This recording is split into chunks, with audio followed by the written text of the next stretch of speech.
A social weather station survey shows President Rodrigo Duterte has a positive 67 net satisfaction rating, his highest ever. This amid the Marawi crisis and the imposition of martial law in Mindanao.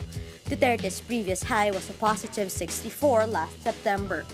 The SWS survey shows 78% were satisfied with Duterte's performance in the second quarter of 2017, with only 12% dissatisfied and 10% undecided. In Mindanao, Duterte's net satisfaction rating slid by 12 points, from positive 87 to positive 75, but remained in the excellent category. But increased public satisfaction in Visayas and the rest of Luzon pulled up his ratings. In Visayas, the president's satisfaction rating rose by 11 points, from positive 62 in March to positive 73 in June. In the rest of Luzon, public satisfaction rose by 7 points, from positive 51 in March to positive 58 in June.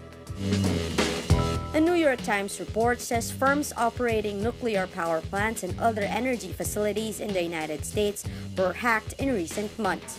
It quotes an urgent report by the Department of Homeland Security. The DHS report carried an urgent amber warning, the second highest rating for threat severity. Among the companies hit in May and June include Wolf Creek Nuclear Operating Corporation, which operates a nuclear power plant in Kansas. It does not say how many firms were targeted and adds the origin of the hack was unknown. But the Times says an actor that posed a quote, advanced persistent threat was responsible. Hacking experts often use the term to describe government-backed hackers. Wolf Creek officials says no operation systems were affected because the corporate network and the internet were separate from the network that runs the plant. The report does not specify if the attacks were aimed at industrial espionage or causing damage, but it says the hackers appeared determined to map out computer networks for future attacks.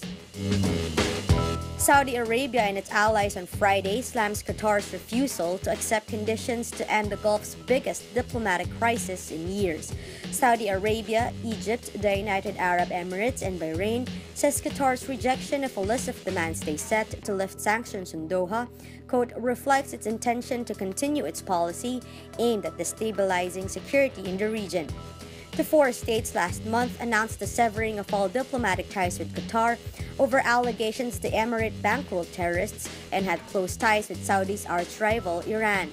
On June 22, they issued a 13-point list of demands, including the shutdown of broadcast giant Al Jazeera. The demands are a prerequisite to lift sanctions, which include the closure of Qatar's only land border and suspension of all flights to and from the country.